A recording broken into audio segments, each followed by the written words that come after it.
menggambarkan keadaan bangsa Tatar.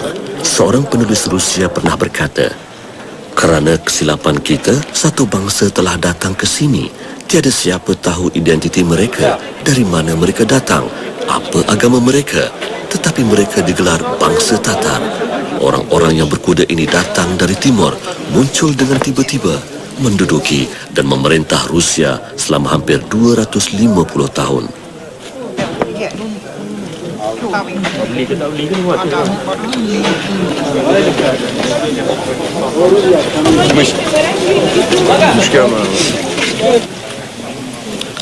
Selepas solat Jumaat, kami di Pelawa merasai tokmak, adunan sup dan mi yang dimakan dengan roti.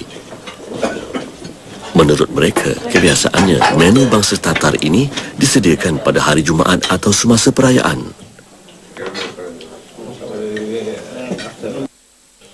Usaha untuk mengenali bangsa Tatar telah menemukan kami dengan Imam Besar Historical Mosque, Ramil Sadikov.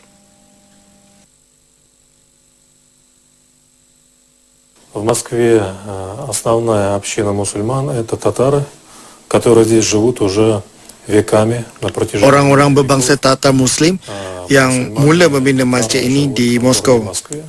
Sebab itu, ia dipanggil Masjid Tatar dan kemudiannya Historical Mosque. Здесь в свое время жили татарские купцы, татарская диаспора.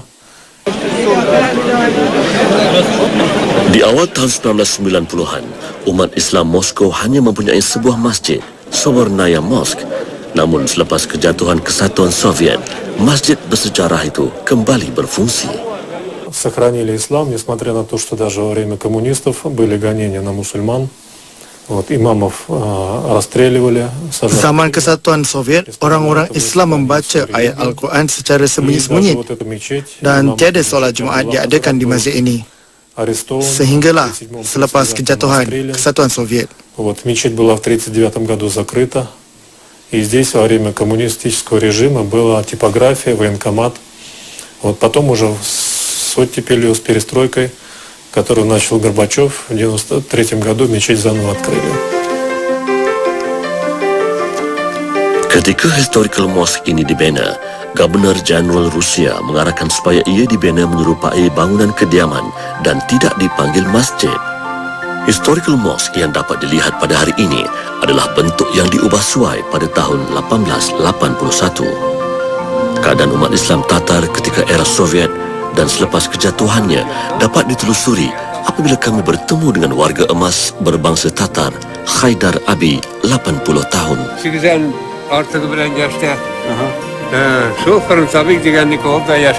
Masjid ini diberikan kepada orang Islam.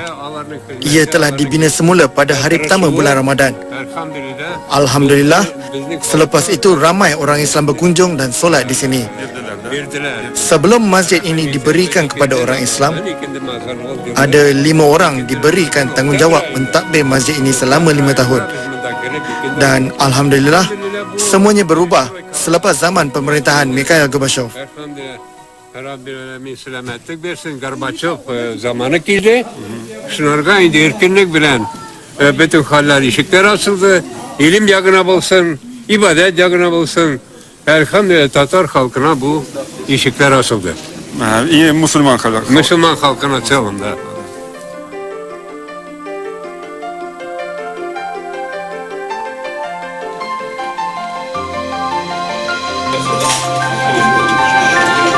Kami tidak ketinggalan meninjau restoran yang menjadi tempat pertemuan umat Islam selepas solat Jumaat.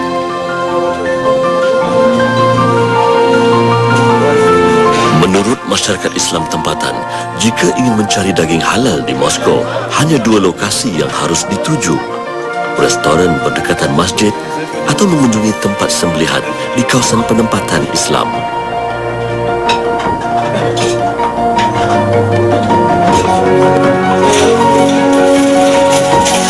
Menu di restoran Historical Mosque ini disediakan mengikut resepi tradisional bangsa Tatar dan menjadi tarikan umat Islam sekitar Moskow.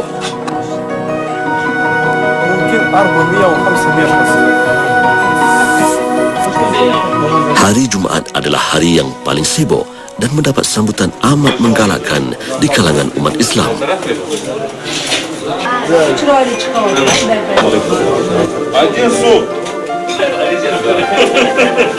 Restoran Historical Mosque ini diusahakan Umar Rafiq sejak 8 tahun lalu. Dia berbangsa Tatar. Menggunakan tenaga kerja dari pelbagai negara bekas Kesatuan Soviet, restoran ini dikendalikan sepenuhnya pekerja beragama Islam. Это кафе открылось в 99 году. Kafe ini dibuka dan terletak di sebelah Masjid Historical, dan selepas solat Jumaat, mereka akan singgah di kafe ini untuk makan dan minum. Делали как бы ифтары, делали сухуры. Alhamdulillah, ramai yang mengunjungi ke kafe ini kerana untuk mendapatkan makanan halal di Moskow hanya terdapat di kafe berhampiran masjid. Только хорошие от нас впечатления, никаких плохих отзывов нету. Makanan di sini semuanya halal. Orang Islam tak perlu risau kerana di sini memang semuanya halal. Читают намаз, все братья.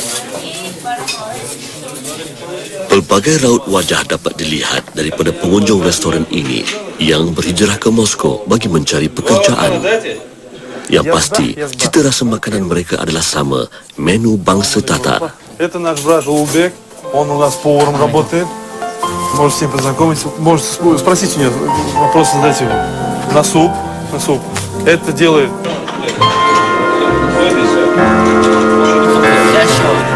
Тут нет татарского ничего.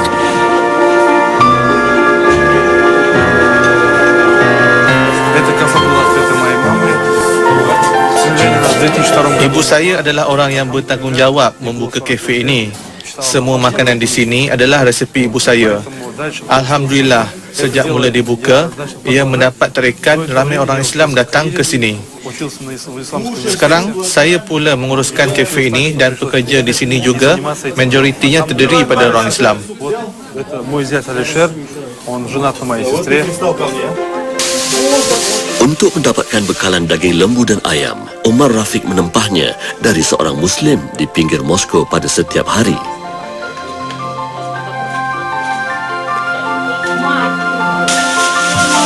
Antara keunikan di restoran ini, roti dibuat sendiri oleh pekerja Umar mengikut cita rasa bangsa Tatar. Sejarah merakamkan roti antara makanan tertua penduduk dunia dan mempunyai sejarah lebih 30,000 tahun lampau.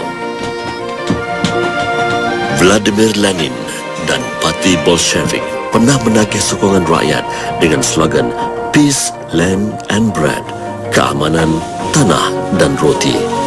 Oleh bagaimanapun, roti bukanlah identiti utama bangsa Tatar.